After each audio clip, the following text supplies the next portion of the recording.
Bonjour à toutes et à toutes, bienvenue dans ce webinaire comment recycler vos rebuts de production, vos déchets plastiques de production et quelles sont les solutions. Alors, quels sont les intervenants? Jean-Christophe Imbert, qui est gérant et créateur de B2B France, que vous voyez en vidéo avec un t-shirt vert. Et moi, je suis donc Jean-Marc Herzog et je suis chargé d'affaires et de communication chez B2B France. Alors, c'est Jean-Christophe Imbert qui animera la majeure partie de ce webinaire. Il en sera le principal animateur. Voilà, comment nous allons gérer vos questions? Alors, vous êtes plus de 180 à vous être inscrits au webinaire, donc il risque d'y avoir beaucoup de questions. Vous êtes 8 pays à assister au webinaire, donc nous avons un auditoire qui est relativement large. Nous avons des industriels, nous avons des recycleurs, nous avons des universitaires, des écoles, des collectivités locales. Donc, nous essaierons d'avoir un langage technique le plus simple possible pour que vous puissiez comprendre la totalité de nos propos. Vous avez un chat en haut à droite de votre écran qui va vous permettre de poser des questions tout au long du webinaire. Ce chat, je noterai vos questions au fur et à mesure, de façon à ce que nous puissions les traiter en fin de webinaire, Jean-Christophe et moi. Donc, n'hésitez pas à poser vos questions, elles seront notées, triées, et j'en ferai une synthèse en fin de webinaire. Sur la droite également, vous avez un petit onglet, ça doit être le troisième, qui vous permet de télécharger nos coordonnées de façon à poser des questions même après le webinaire. Voilà, je vous souhaite un bon webinaire à toutes et à tous et je passe la parole à Jean-Christophe Imbert. Ne nous en veuillez pas si vous ne nous voyez plus en vidéo. Pour des raisons techniques, il est possible que pour avoir le maximum de bandes passantes, on coupe les petites vignettes sur lesquelles on apparaît en vidéo. Ne vous inquiétez pas, on est toujours là. Voilà. À plus tard, je vous retrouve pour les questions. Alors, bonjour à tous. Je suis donc Jean-Christophe Imbert, fondateur de B2B Plast. Je vais donc vous faire cette présentation. Je vais couper ma vidéo de manière à ce qu'on soit moins embêté, qu'on ait bien une bonne bande passante et que tout le monde puisse bien suivre ces webinaires sans problème. Alors, on va donner quelques chiffres parce qu'on est là pour parler du recyclage des rebuts de production, mais aussi du recyclage du plastique en général. La France transforme environ 5 millions de tonnes de plastique par an, pour la majeure partie du plastique vierge de toute nature. Sur le sol français uniquement, on a à peu près 25% de ce volume qui est recyclé. Ça ne veut pas dire qu'il est collecté, on a plus de volume en collecte, mais pour ce qui est du recyclage traditionnel mécanique, c'est-à-dire qu'on va refabriquer des broyats propres et disponibles pour la retransformation. Donc ça, c'est environ 25% du volume. Et puis, il y a une étape supplémentaire qui s'appelle la régénération, où là, on va refabriquer du granulé. Et sur le sol français, je ne parle pas bien uniquement des acteurs français, ça représente environ que 10% de ce volume. Donc, 10% des 5 millions de tonnes, soit environ 500 000 tonnes. Aujourd'hui, les rebuts de production peuvent être soit très propres et ils trouvent très facilement preneur, et puis ils peuvent être aussi un petit peu contaminés, un petit peu souillés, un petit peu multimatières. Et puis là, on en trouve beaucoup plus difficilement preneur. Et ce sont des rebuts qui vont partir à l'enfouissement, souvent. Aujourd'hui, c'est une pratique courante mais coûteuse. On est environ sur des tarifs de 150 € la tonne. Ça va continuer à monter, et puis tout le monde sait très bien que à terme, de par l'obligation légale de retraiter tout gisement revalorisable, donc le plastique, ce sera purement et simplement interdit. Donc il va bien falloir régler ce problème et revaloriser impérativement tout déchet, tout rebut disponible. Alors, l'objectif de notre webinaire, c'est vraiment de voir comment on peut revaloriser tous nos rebuts ou nos déchets ou nos démarrages de production, même s'ils sont complexes, même s'ils sont pollués, et avec quelle technologie, on va dire. Je vous donne ici le sommaire un petit peu de notre webinaire. Il va durer environ une trentaine de minutes. On va vous dire 2 mots de B2B Plast. On va vous expliquer, pour arriver au contenu et à l'essentiel de ce webinaire, on va quand même vous expliquer en 2 mots les étapes du recyclage mécanique, les étapes de la régénération, et puis surtout comment régénérer directement, d'une manière autonome et sur site, vos déchets industriels. Et là, on va s'attacher à savoir qu'est-ce que c'est, donc quel type de déchets, avec quelle matière, pour quelle matière, avec quels équipements. On va parler un petit peu sur la fin de ce webinaire des grands ratios économiques, et on vous montrera aussi des exemples. On a 4 vidéos assez parlantes sur des exemples de régénération directe. Je poursuis. Alors, qui sommes-nous? Donc, B2B Plast, nous sommes... on a créé B2B Plast il y a une dizaine d'années, fort de 3 convictions principales, qui est de devoir s'inscrire dans le retraitement des déchets, c'est un devoir moral. 2, je l'ai dit en préambule, on fait un constat que quand même le volume de déchets de plastique recyclés en France, c'est quand même très faible. Ça reste très faible, même comparé par rapport au volume total et comparé à nos voisins européens.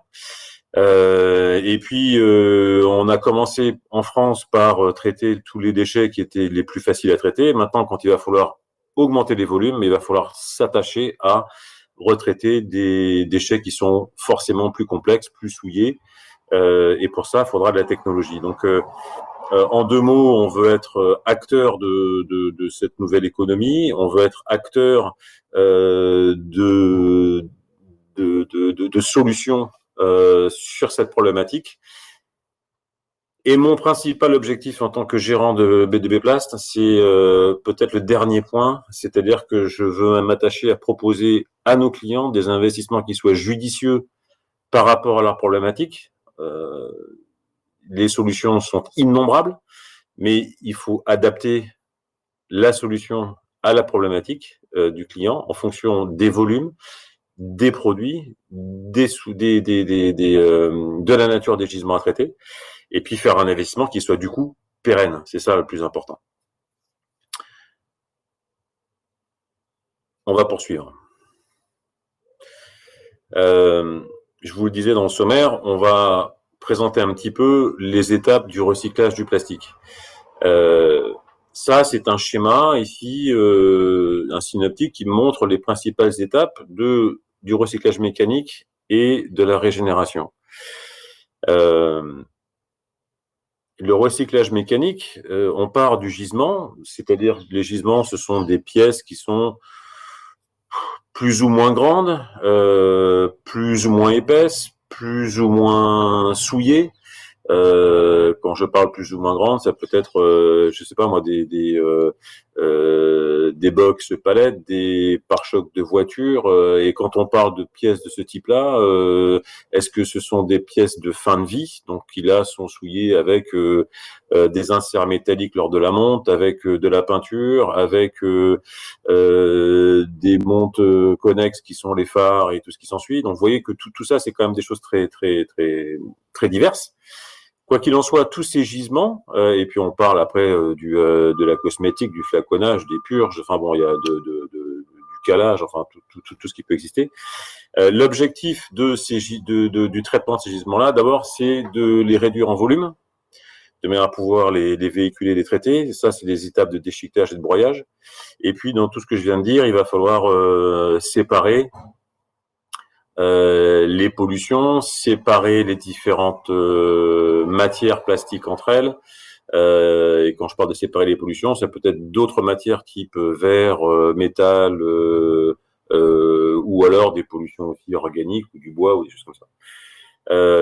Il y a différents moyens de faire de la séparation, mais le recyclage mécanique utilise toujours les différences de densité apparente des matières pour effectuer une séparation.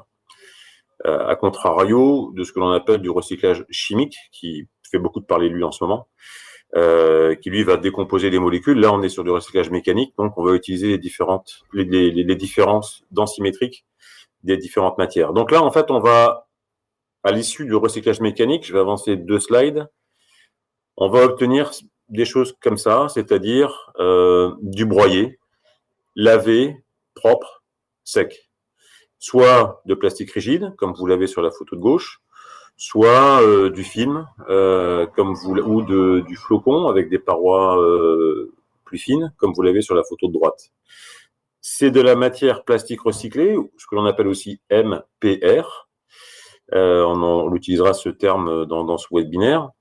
De la matière plastique recyclée qui est réutilisée, achetée par des transformateurs de plastique qui peuvent l'utiliser en partie, souvent en recette, dans leur processus de fabrication. Je vais revenir sur mon slide précédent. En fait, non, je vais venir sur ce slide-là pour terminer sur le recyclage mécanique.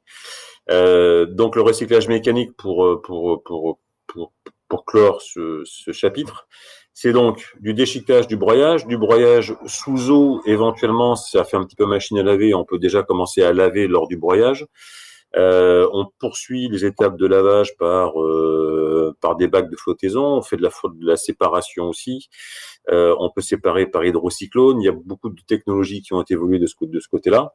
Et quoi qu'il en soit, à l'issue des processus de lavage, on va sécher la matière et obtenir donc du broyé propre, sec. Nous avons fait le choix de travailler avec la société Herbold en Allemagne.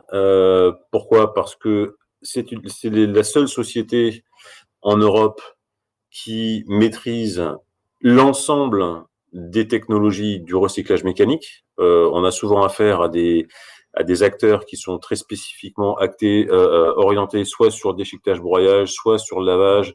Là ici, on a tout en un. Il y a d'autres technologies qui sont maîtrisées par Herbold, comme le compactage, l'agglomération, la micronisation. Le recyclage mécanique, c'est ni plus ni moins que mettre des Legos les uns derrière les autres. Encore faut-il choisir les bons Legos de la bonne taille et les placer au bon endroit. Grosso modo, c'est ça une chaîne de recyclage mécanique. Et l'autre raison pour laquelle on a choisi Herbold, outre le fait qu'ils ont 40 ans d'expérience dans le recyclage du plastique uniquement, c'est qu'ils ont un centre d'essai qui est le plus gros centre d'essai en Europe, avec notamment une ligne de lavage dédiée qui est une ligne de lavage semi-industrielle environ, qui peut monter jusqu'à 1 tonne heure. Et ça permet à nos clients de venir avec leur gisement directement et repartir avec du broyé, lavé, propre, sec, et le faire valider par les clients finaux, donc les transformateurs. Ça, c'est et entre deux, avoir testé la technologie qui va bien. Donc ça, c'est quand même un atout considérable. Je reviens sur mon slide du recyclage. Au milieu, on a donc en bleu du stockage. On peut stocker ces broyés soit en big bag, soit en silo, voilà. Et puis faire du transport matière, parce qu'on va le transporter un petit peu partout dans l'usine, ou alors le récupérer dans une autre usine pour activer, soit dans la même usine, soit chez un régénérateur, démarrer une seconde étape qui est celle de la régénération. La régénération, c'est extruder, donc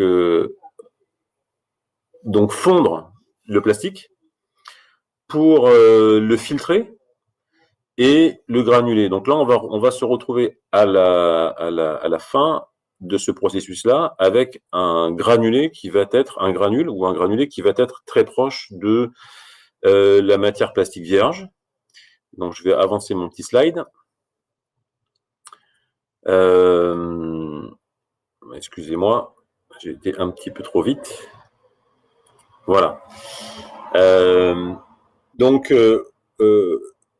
traditionnellement, la régénération, c'est quoi? C'est prendre l'étape suivante du recyclage mécanique. C'est ce que je note dans mes 2 premiers points. Ce que l'on va discuter aujourd'hui, c'est pas ça. Ce qu'on va discuter aujourd'hui, c'est comment est-ce que l'on peut utiliser nos déchets et nos rebuts de production et sauter cette étape de recyclage mécanique pour faire de la régénération directement sur site. Pourquoi? Ça répond quand même à une problématique qui est souvent exposée par les transformateurs. Un déchet de production qui peut être éventuellement un petit peu souillé ou un petit peu multimatière parce que l'éco-conception a encore un petit peu du mal à avancer. Ce sont aussi des volumes qui sont assez faibles quand on parle un recycleur de plastique traditionnel. Donc les transformateurs, quand ils sont confrontés à ce type de rebut, ils ont un petit peu de mal à trouver preneur de leurs déchets par les recycleurs traditionnels. C'est la raison pour laquelle ces déchets, par manque d'achat sur le marché des recycleurs, partent souvent, et encore trop souvent, on va le dire directement, à l'enfouissement. Il y a moyen de traiter ces rebuts, certainement pas tout et certainement pas tout à 100%, mais il y a moyen de traiter directement ces rebuts, d'en faire un plastique régénéré, c'est-à-dire granulé, sans pour autant être un spécialiste du recyclage ou de l'extrusion plastique. On va le voir avec la technologie qu'on va vous présenter maintenant, qui est une technologie maîtrisée par la société NGR, et une autre technologie de filtration dont on va parler ensemble. Alors, je vais vous demander un petit instant, une petite minute.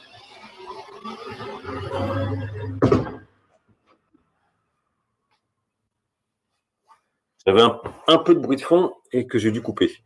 NGR, donc là, vous avez pu voir le slide, je ne vais pas le recommenter, c'est une société autrichienne qui maîtrise sa technologie et son marché sur cette ligne ou ce concept de produit. Où est-ce qu'on en est là?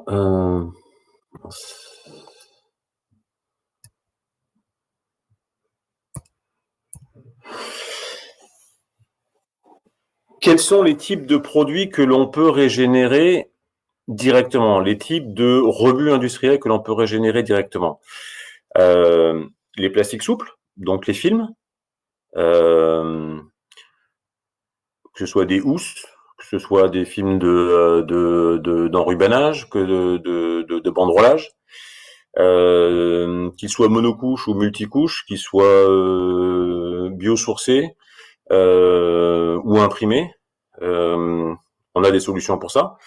On peut régénérer directement aussi toutes les fibres, filaments, les textiles,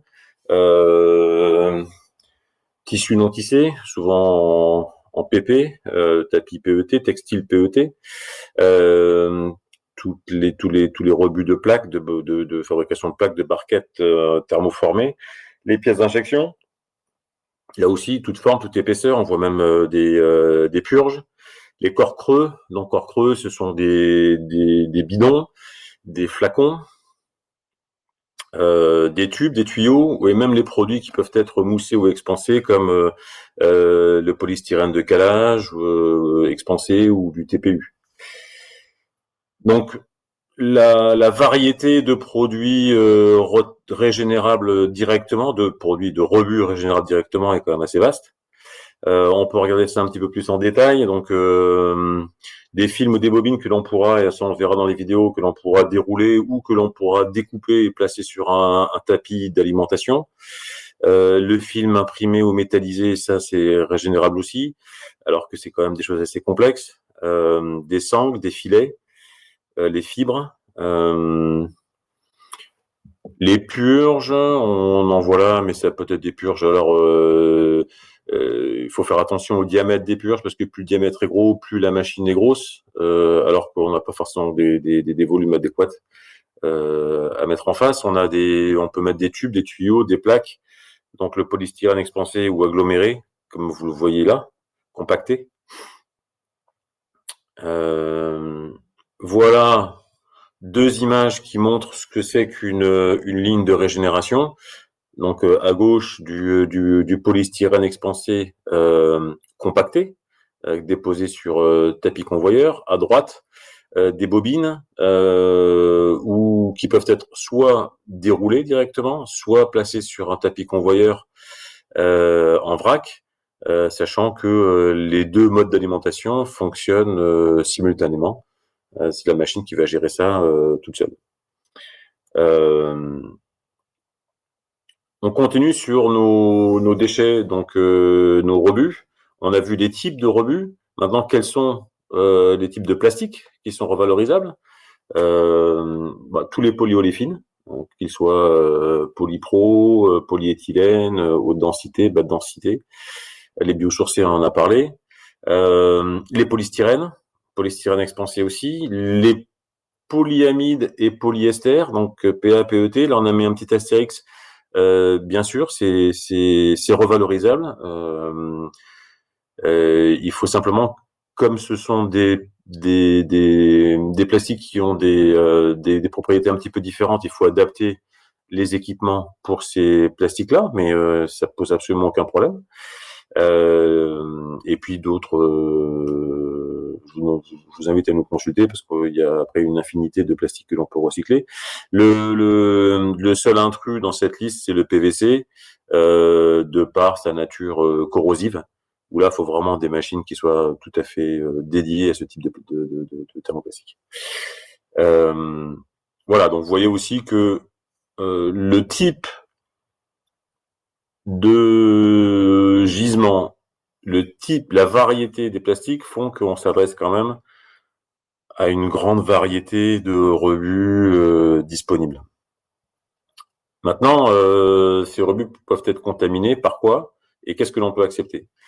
Les types de contamination, ça peut être donc des étiquettes sur des housses, sur des housses d'emballage, du papier, du carton, du bois qui pourrait être des morceaux de bois issus des palettes, par exemple, de transport, de l'aluminium que l'on peut trouver sur des emballages, du cuivre. On peut penser aussi aux pompes de flacons cosmétiques dans lesquels il y a des petits ressorts, des petites billes. L'encre d'impression, c'est effectivement donc les films imprimés, l'encre est une contamination, mais ça on sait la traiter. Et puis les multimatières, oui, on sait traiter les multimatières à partir du moment où on a une différence de température de fusion, c'est-à-dire que par exemple, on est capable, je vais prendre un exemple très simple, on est capable de trier, de sortir, de filtrer donc du PET dans une extrusion de PE ou de PP. Pourquoi? Parce que le PE et le PP vont avoir une température de fusion aux alentours de 210 degrés, quand le PET, lui, ne fondra qu'à 280. Donc, quand on va extruder à 210 degrés, le PET, lui, va rester solide et on sera capable de le filtrer post-extrusion. J'espère que je me suis fait comprendre. Tout ce qui va fondre à la même température n'est pas différenciable. On ne peut sortir et on ne peut filtrer et on ne peut extraire et on ne peut purifier que des matières qui vont rester solides après l'extrusion. Mais ça concerne quand même le papier, l'étiquette, le carton, voilà, le cuivre. Je parle uniquement des multimatières. On poursuit. Qu'est-ce que c'est qu'une ligne de régénération pour rebut industriel? On va donc s'acquitter complètement de la partie recyclage mécanique, mais on a quand même besoin d'un broyeur, et c'est ni plus ni moins qu'une ligne entièrement automatique qui s'adresse à des gens qui ne sont pas forcément des spécialistes de la plasturgie. C'est-à-dire qu'on va pouvoir placer nos produits soit sur un tapis convoyeur, soit sur un dérouleur pour des bobines par exemple, on a un broyeur intégré, une phase d'extrusion, une phase de filtration et une phase de regranulation dans laquelle on va pouvoir fabriquer des petits granulés. Tout ça fonctionne, encore une fois, en automatique. C'est le principal atout de ce type de ligne. On va rentrer dans le détail de chacune de ces étapes. D'abord, l'alimentation matière. Donc, tapis convoyeur, on équipe souvent un tapis convoyeur d'un détecteur de métal pour protéger les équipements en aval, donc protéger les vis d'extrusion, les fourreaux, les filtres.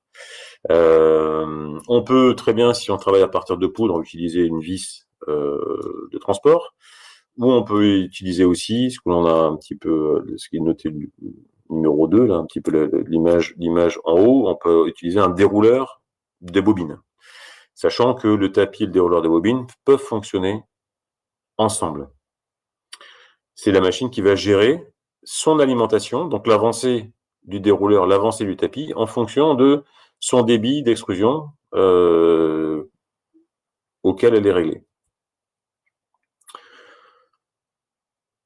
Une fois que la matière est dans la machine, elle va alimenter elle va tomber dans une trémie et bien évidemment, il va falloir réduire en volume cette matière et en fabriquer des chips, des petits morceaux qui vont nous permettre de réduire la matière, d'avoir une matière qui soit dimensionnée pour aller directement dans l'extrusion.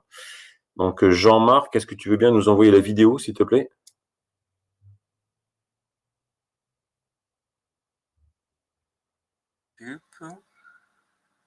Broyeur.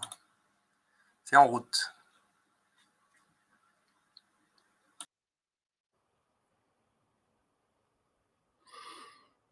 Voilà, donc là on voit un petit peu le principe de fonctionnement du broyeur intégré à la vis d'extrusion. Donc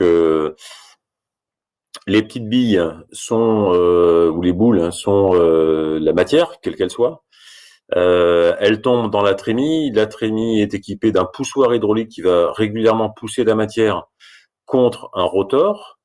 Le rotor, lui, va fractionner la matière et la faire tomber dans une vis de gavage qui, elle, donc tout ça, c'est thermorégulé automatiquement, de manière à ce qu'on n'ait pas d'élévation de température intempestive, qui va nous faire tomber la matière dans la vis jaune. Et la vis jaune, c'est la vis d'extrusion. J'espère que tout le monde a vu la vidéo, parce que chez moi, là, elle est arrêtée maintenant. Du coup, je vais reprendre le PDF, la présentation.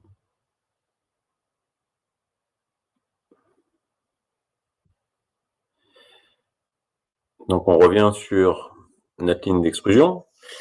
Une fois que, donc là, vous revoyez en haut à droite, donc notre vérin, notre poussoir, notre rotor, et puis la vis d'extrusion qui est un petit peu qui est symbolisée en suivant. Dans l'extrusion, dans la phase d'extrusion, donc là on va fabriquer une pâte, on va ramollir le plastique, on va le mettre on va l'amener à ce que l'on appelle sa température de fusion. On aura besoin, en fonction de la contamination de la matière, d'une zone de dégazage ou éventuellement de 2 zones de dégazage. Pourquoi? Par exemple, je prends de l'encre, du film imprimé. L'encre, quand on va l'amener en température, va gazéifier. Et ce gaz, on a besoin de l'extraire. Donc, c'est des choses qui se font automatiquement et qui se font à travers ces zones de dégazage. On a besoin de l'extraire avant de fabriquer du granulé, parce que sinon, le granulé va dégazer lui-même et on fait dans le jargon du popcorn. Donc voilà, on a des zones de dégazage qui sont prévues. Ça, c'est quelque chose de tout à fait conventionnel. 0, 1 ou 2 en fonction du type de produit que l'on peut avoir. Ça peut être aussi de l'humidité. Si on rentre une matière un peu humide, forcément, elle va vaporiser, et donc il va falloir sortir cette vapeur. On poursuit sur notre ligne. À la suite de l'extrusion, quand on a fait cette pâte, on va pouvoir filtrer. C'est tout l'intérêt de la régénération, c'est d'avoir une matière qui soit plus propre, plus valorisable que du broyé. Pour vous donner un ordre d'idée, de la matière plastique régénérée, donc en granulé, si elle trouve preneur dans le marché de l'injection, c'est de la matière qui a été préalablement filtrée à 500 microns ou 300 microns. Si on s'adresse à de l'extrusion, c'est un petit peu plus contraignant, et là on est à 150, 250 microns. C'est des choses qui se pratiquent tout à fait habituellement. C'est vraiment des données traditionnelles. C'est juste pour vous donner un ordre d'idée. La filtration, le bon équipement dépend directement, tout le monde le comprendra, du niveau de pollution de la matière. Les filtres traditionnels, à gauche, sont des filtres à piston, des filtres à tiroir. Typiquement, ça fonctionne avec un taux de pollution qui soit à peu près de 1% jusqu'à 1% du poids en poids par rapport au poids de la matière. Filtre à simple piston ou à double piston. Qu'est-ce que c'est qu'un simple piston? Le filtre traditionnel, c'est ni plus ni moins qu'une maille, qu'une grille avec une maille dédiée, donc en fonction de la finesse de filtration que l'on veut utiliser. Et cette grille est placée perpendiculairement à l'avancée de la matière. La pollution va s'arrêter contre la grille, en tout cas celle qui est supérieure à la finesse de la grille, jusqu'à un certain point où on va finir par boucher cette grille, puisqu'on est perpendiculaire à l'avancée de la matière. On va donc créer une augmentation de pression, et sur cette augmentation de pression, avec un piston, on va pouvoir extraire le filtre sale et, dans le mouvement, insérer un filtre propre. Simple piston veut dire que pendant que je fais ce mouvement-là, pour faire ce mouvement-là, je vais devoir arrêter la production. L'opérateur enlève le filtre sale à l'extérieur, le remplace par un filtre propre qui sera prêt pour être réinséré dans la ligne de production. On peut travailler aussi avec un filtre à double piston qui permet de dévier donc la matière sur deux grilles en même temps. Donc on va faire un petit V, on va dévier la matière sur deux grilles, et on peut changer une grille pendant que l'autre est en production. Donc là, on va pas arrêter la ligne de fabrication, mais on va devoir réduire le débit parce qu'on va passer sur un seul filtre au lieu de deux pendant le changement de filtre. Il n'empêche que le filtre sale, poussé à l'extérieur par le piston, nécessitera toujours son remplacement par un opérateur. Je vous ai mis dans le slide une petite information, là aussi, si on parle de 5% d'étiquette, par exemple, sur une matière en extrusion, il faut changer des filtres toutes les 4 à 5 minutes. On se rend bien compte que ça, c'est pas gérable parce qu'on a un opérateur qui est directement en pied de presse, en pied de ligne. À contrario de ça, on peut avoir des matières qui soient assez peu polluées et on va avoir besoin de changer un filtre une fois par heure. Mais ici, on s'attache à explorer un petit peu les rebuts un peu complexes, un peu pollués, et trouver des solutions. La solution, c'est de travailler avec un filtre à production continue, celui qui est à droite, et dans laquelle la pollution va être extraite au fur et à mesure de la production, sans avoir besoin d'un opérateur pour changer le filtre. Et on rentrera dans le détail ensemble un peu plus loin. Je reviens à ma ligne d'extrusion. Je vais revenir ici brièvement pour être sûr que tout le monde suive bien. Donc, le convoyeur et l'alimentation, on l'a vu. Le broyeur, on l'a vu. La phase d'extrusion, on l'a vu. La filtration aussi. Dernière étape, la granulation. Je reviens sur mon slide. Principalement deux types de filières. Les filières à jonc, où là, en fait, on va fabriquer la matière plastique va passer à travers une filière. Et on va fabriquer des longs fils de plastique, un petit peu comme on fabrique des spaghettis, qui vont couler dans un bain d'eau, parce qu'on a besoin de refroidir la matière plastique pour qu'elle se fige. Et à la suite de quoi elle sera coupée et séchée. Tout ça, ça fonctionne bien évidemment en automatique. La filière à jonc, ça vous donne des granulés comme vous avez sur la droite. C'est un petit peu des cylindres découpés sur 2-3 mm. La filière sous eau, elle, va fonctionner d'une manière plus automatique où on va, alors on n'est pas exactement sous eau, le terme approprié, c'est une filière à anodo. En fait, la matière plastique est coupée dans l'air et elle tombe immédiatement dans de l'eau. Et puis c'est beaucoup plus compact, c'est beaucoup plus automatisé aussi. Et là, on va pouvoir fabriquer du granulé comme vous l'avez sur la droite, qui est plutôt une sphère de 2-3 mm. Voilà, les deux fonctionnent bien. La matière plastique en granulé est un peu plus proche de la matière vierge, mais bon, les deux sont tout à fait utilisables. Voilà les deux types de granulation qu'on peut utiliser traditionnellement dans l'extrusion plastique.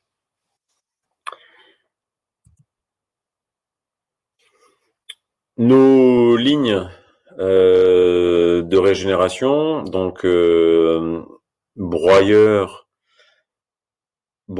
extrusion intégré. On a différents types de lignes. On peut travailler de 50 kHz à 2 tonnes, donc voilà. Ce qu'il y a d'important, c'est l'écran que l'on vous a montré. Il y a un seul et unique bouton vert qui sert au démarrage et à l'arrêt. Ce sont des lignes qui peuvent fonctionner entièrement en automatique. Les deux cadrans que vous avez à droite sont des cadrans de charge du broyeur et les cadrans de charge de l'extrusion. Voilà, c'est vraiment dédié à des gens qui pourraient très bien utiliser ces lignes-là sans avoir une vaste expérience de la plasturgie. On va s'attacher un petit peu plus dans le détail maintenant au filtre dont on a parlé ensemble. C'est un filtre qui de la fabrication de la société Ettlinger, allemande, qui appartient au groupe MAG. MAG est fabricant de filtres à piston, dont on a parlé, simple ou double tiroir. Et plus récemment, on fait l'acquisition de la société Ettlinger. C'est un filtre donc automatique à production continue. On a environ 450 filtres installés à travers le monde. Et pour ce qui concerne le marché français, on a une trentaine de filtres en production, 24 heures sur 24, 7 jours sur 7. Le filtre à production continue, pour des gens qui travaillent des produits et des rebuts un petit peu complexes, c'est un petit peu le couteau suisse. C'est-à-dire que c'est un outil performant qui est capable de s'auto-adapter en fonction du taux de contamination et qui est capable aussi de travailler des taux de contamination très importants, à des finesses de filtration importantes aussi. Bien évidemment, plus on est pollué, plus on va aller fin, plus il faut un outil conséquent. Mais bon, quoi qu'il en soit, c'est un outil polyvalent et rentable. J'ai fréquemment des clients qui vont faire un investissement sur ce type de filtre dans l'idée de traiter leur propre rebut, mais aussi de se donner la possibilité de traiter d'autres rebuts qu'ils peuvent obtenir de parties tierces et pour lesquels ce type de filtre est capable de s'adapter et donc de pouvoir tout traiter en simultané. Jean-Marc, tu peux nous lancer la vidéo?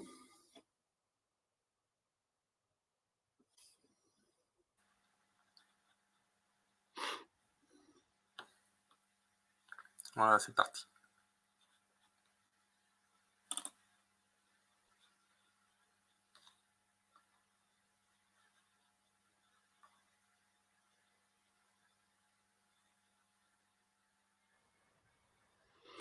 Voilà, stop. On va faire un petit arrêt sur image 2 minutes. Donc en fait, ce que vous avez devant vous, c'est un tambour. Le tambour est équipé d'une grille. Donc la grille, c'est la maille de filtration que l'on va déterminer, qu'on va vouloir utiliser. La vis d'extraction, c'est la vis avec la queue de tire-bouchon qui est en dessous. Et le couteau. Donc le couteau est fixe et, le filtre tourne. Vas-y, tu peux nous envoyer le reste de la vidéo. On va le voir sur la vidéo en mouvement. La matière ne percute pas le filtre en direct, mais vient napper la grille de filtration, ce qui permet de pas percuter, de pas boucher le filtre immédiatement. Toutes les matières solides supérieures à la maille de filtration vont rester bloquées à l'extérieur du filtre. La matière, elle, va traverser le filtre et être récupérée par la suite, à l'extérieur. Quant à la contamination, elle va être amenée très rapidement contre un couteau racleur. Ce couteau racleur va décoller la contamination, la faire tomber dans cette petite vis d'extraction et nous sortir la contamination au fur et à mesure de la production, sans avoir besoin d'un opérateur sur la ligne. Voilà. Donc, je vais reprendre la présentation.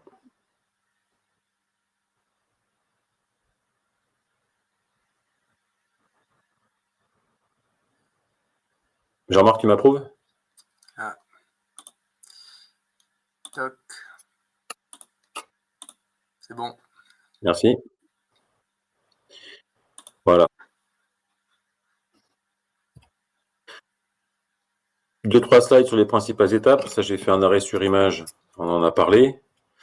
Le fait que le melt, donc la matière fondue, vient napper le filtre et ne pas le percuter en direct. Et l'extraction de la matière solide qui reste à l'extérieur de la grille. Et cette extraction est faite en continu avec la production. Alors, quel type de pollution peut-on traiter? Quel taux? Pour quel type de gisement? On va le voir là très brièvement et on aura terminé avec cette présentation. Les films, souvent contaminés avec du papier ou voilà, donc 1, 2, 3%. Le petit carré à chaque fois que vous allez voir à gauche, c'est le gisement, c'est-à-dire là en la matière, c'est de la matière broyée telle qu'elle peut sortir de notre broyeur intégré à notre ligne. La photo du milieu, c'est l'extraction et la photo de droite, c'est le granulé. Filtré, propre, régénéré. Les bouchons, c'est un exemple, mais c'est du PE HD, qui peut être contaminé. Par exemple, si on récupère des bouchons d'une ligne de lavage PET, un peu de compagnie contaminée avec du PET. Donc là, on sortira le PET et le papier, par exemple, du gisement des bouchons, de PE. On peut travailler donc des corps creux, des flacons, des bouteilles, des cosmétiques. Là, on va certainement devoir traiter d'une contamination type papier, aluminium, des pots de yaourt avec une contamination aluminium assez importante. On peut avoir des déchets ménagers avec une contamination beaucoup plus variée de papier, de bois, d'autres polymères divers et variés, des déchets des 3E, donc électriques, électroniques, où là on aura une contamination aussi, papier, alu, éventuellement cuivre. De la cellulose, donc couche, protection hygiénique, contamination de silicone, d'élastomère. Ça, c'est des choses que l'on peut avoir aussi dans différents gisements de rebuts de production. Et on a parlé aussi du polystyrène expansé, le calage des caisses, où là, on va avoir d'autres types de contamination. Voilà, maintenant on va terminer ce webinaire par 4 vidéos qui font à peine 1 minute chacune, de manière à ce que vous puissiez voir un petit peu ce qu'on vous a présenté en live, en mouvement, que vous puissiez voir un petit peu aussi ce que ça représente en termes d'espace. Donc Jean-Marc, je vais te laisser lancer les 4 vidéos.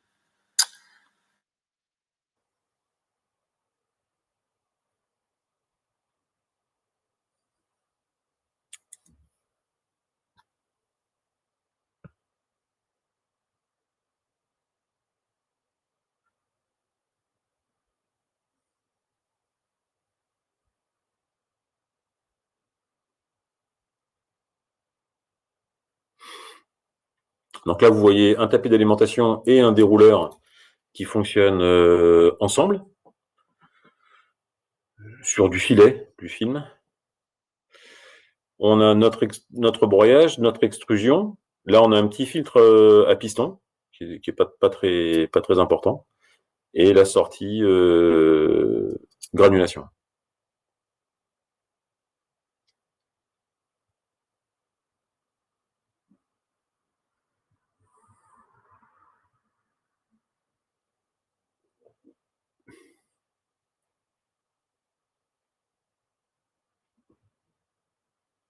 Tu lances le deuxième, Jean-Marc?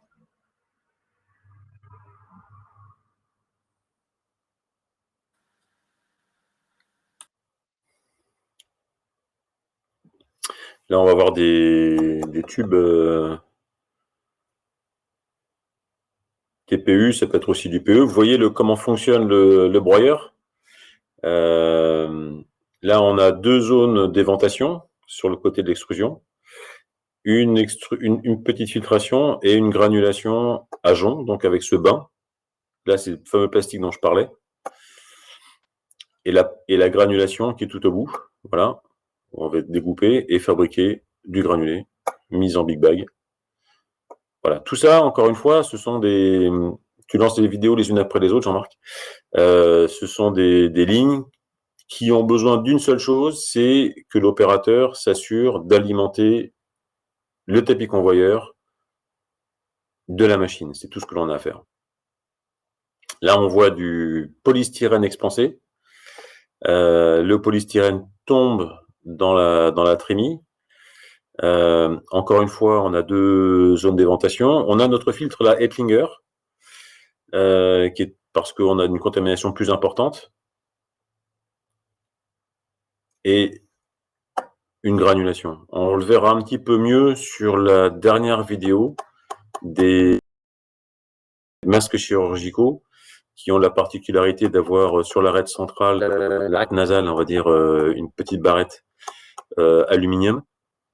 Voilà, là les masques sont chargés sur le tapis convoyeur, le détecteur de métal dont on a parlé, le petit tunnel, le fameux bouton marche-arrêt qui gère automatiquement tout le reste de la ligne, le pupitre à droite Ettlinger. Là on a une petite visu sur notre broyeur, on a une web caméra dans la trémie. Le pupitre de la filtration Ettlinger. Et là où il y a le NGR en jaune, là, ça c'est notre filtre Ettlinger, vous le voyez tourner, avec l'extraction de l'aluminium. Et c'était une granulation à anodo. Et la fin de granulation est mise en big bag. On met les masques chirurgicaux à l'entrée, on récupère les granules filtrés sans aluminium à la sortie. Voilà, c'est un outil qui est fiable, facile, automatique et qui est une vraie solution pour traiter nos déchets nos rebuts de production. Je vais terminer cette présentation par 2 slides. Jean-Marc, à approuver, s'il te plaît. Merci.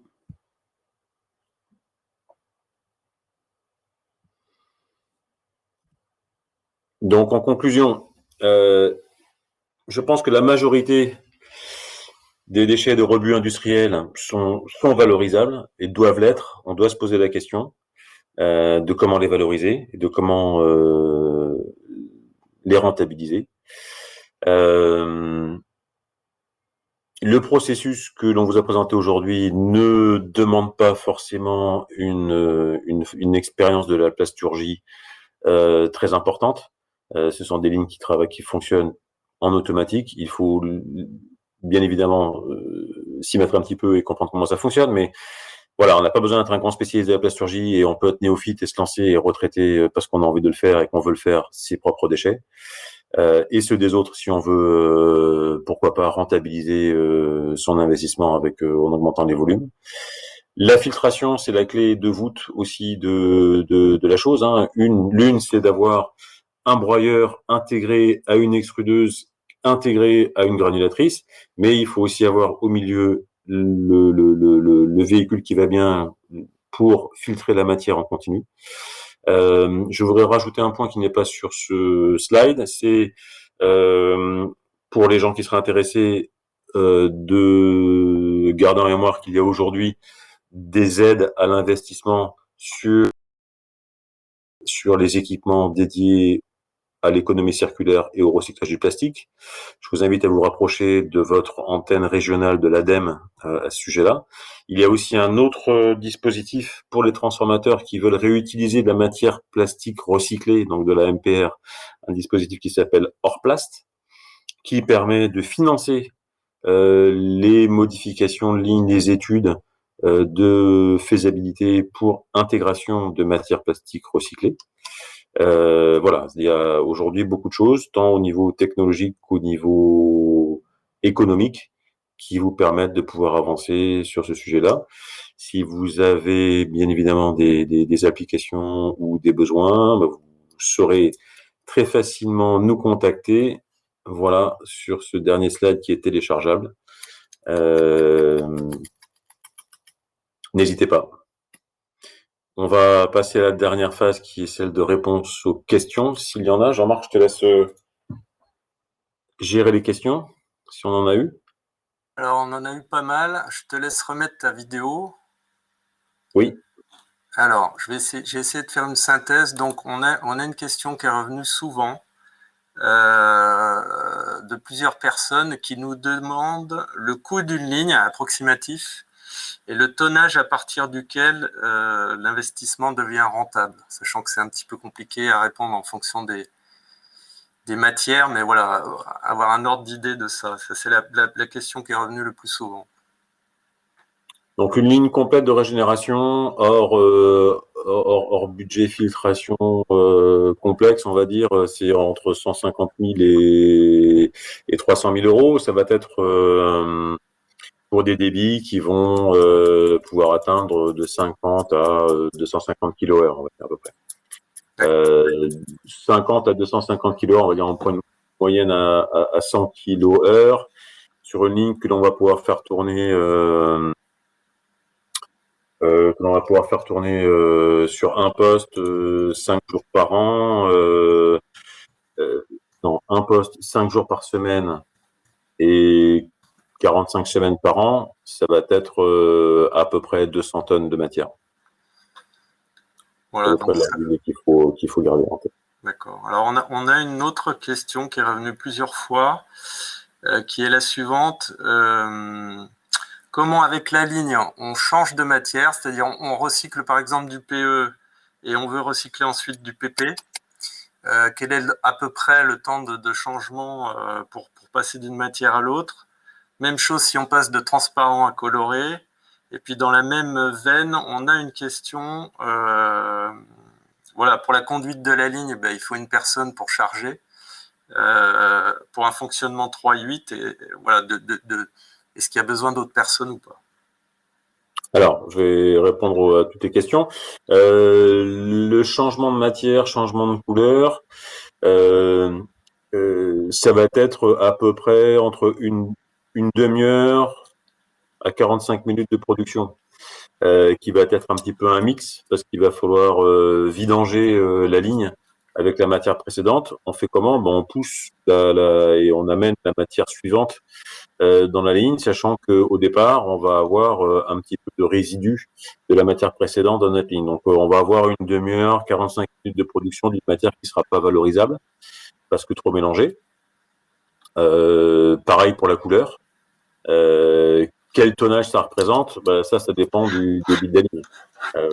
Plus la ligne est importante, pendant ce laps de temps, on va fabriquer de la matière. Mais voilà, c'est ce qu'il faut compter à peu près, donc c'est vraiment pas grand-chose. Et puis l'autre question que tu avais, c'était, pardon. Alors, donc ça, c'était donc le temps ça, c'est la partie le temps de changement, ouais. Ouais, c'est ça. Donc le temps de changement pour passer d'une matière à une autre, et donc changement de format. Ah oui, le nombre d'opérateurs. Voilà, le nombre d'opérateurs, il faut effectivement un opérateur sur une ligne. Ça suffit. L'opérateur va charger la matière et décharger les granulés, bien évidemment, qui vont être mis en big bag. Mais un big bag, ça contient à peu près 1 tonne de matière. Si on est sur une ligne qui fait 100 kWh, on a pour 10 heures, donc on a un peu le temps quand même pour décharger le big bag. J'irais même jusqu'à dire qu'en fonction des types de lignes et des débits, un opérateur peut faire 2 lignes. Pas de problème là-dessus. Alors, j'ai une autre question de quelqu'un qui se désespère de recycler des matériaux à matrice PVC. Donc, par rapport à la ligne NGR, on a dit que le PVC n'était pas recyclable. Par contre, on peut peut-être l'inviter à voir la partie Airbold. Alors, il y a du recyclage mécanique qui est possible sur la partie PVC, et puis sur la partie régénération-extrusion, il faut se rapprocher de fabricants de machines dédiées au PVC. Ça, on pourra facilement recommander, enfin pas recommander, mais donner l'information d'un ou deux fabricants qu'on connaît en mode privé. C'est pas un problème. J'ai une autre question. Un textile mixte PP-PET pourrait être recyclé. Qu'est-ce qu'on obtient en sortie? Des granulés PP et des granulés PET, ou est-ce que le PET est perdu? Le PET est perdu. Admettons que l'on ait alors, tout dépend de la fraction valorisable. C'est-à-dire, est-ce que l'on veut valoriser le PET ou est-ce qu'on veut valoriser le PP? Dans un textile qui est majoritairement composé de PP avec un peu de contamination PET, on va pouvoir l'extruder, extraire la fraction PET qui sera restée solide, qui sera donc perdue, et valoriser le PP. D'accord, alors je regarde. J'ai une question technique aussi qui précise que lorsqu'on fait du broyage avec des moyens conventionnels, on a de la génération de poussière. Est-ce que le process de NGR intègre la gestion de ces poussières? Absolument. Absolument. D'abord, le broyeur de NGR n'est pas conventionnel, donc il génère peu de poussière, et surtout la matière est est régulée lors de cette découpe. Et parce que le problème de la poussière, c'est que quand on la traite pas, après, elle va avoir une température de une vitesse de fusion qui sera beaucoup plus rapide que la particule broyée. On n'a pas ce problème-là dans une ligne NGR, puisque la matière passe directement dans la vis de gavage et va directement dans l'extrusion. C'est quelque chose qui est parfaitement maîtrisé par NGR. Ok, j'ai une question alors qui demandera peut-être des explications. Peut-être qu'il faudra nous envoyer un email. On me demande pour des plaques. Alors, j'ai pas la matière. Comment est-ce qu'on traite les films de protection? Est-ce qu'on peut séparer les deux choses, c'est-à-dire la plaque et son film de protection? Je pense que peut-être il faudra nous envoyer un email pour avoir plus de... Oui, tout dépend, encore une fois, du différentiel des matières entre la plaque et le film de protection. Les deux sont valorisables. Est-ce qu'on peut les séparer? Encore une fois, la séparation va dépendre du fait si on peut avoir une matière qui va rester solide par rapport à l'autre lors de la phase d'extrusion. Alors, j'ai une question pour les Mais pièces. sinon, c'est revalorisable en tant que tel. D'accord. J'ai une question pour les pièces bimatières, mais c'est un peu peut-être la même réponse. Donc, quand on a une pièce Pareil. bimatière, voilà. Ok. Alors, j'ai une question. Les déchets doivent être propres pour être broyés ou sont-ils nettoyés après le broyage? Alors, propre, ça dépend ce que l'on comprend par propre. Oui, une ligne de régénération, c'est pas une ligne de lavage. Hein. Donc, effectivement, on peut pas remplacer une ligne de lavage. Donc, les produits peuvent être souillés, mais jusqu'à un certain niveau. On peut pas avoir de la matière qui soit tellement polluée qu'elle nécessite d'avoir d'entrer dans une ligne de lavage. C'est un petit peu difficile de répondre à cette question-là. Il faut vraiment qu'on évalue ce qu'est la pollution en soi, quoi. Mais disons que pour donner un ordre d'idée, aller jusqu'à 10% en poids de pollution, on saura le traiter. D'accord. C'est déjà beaucoup.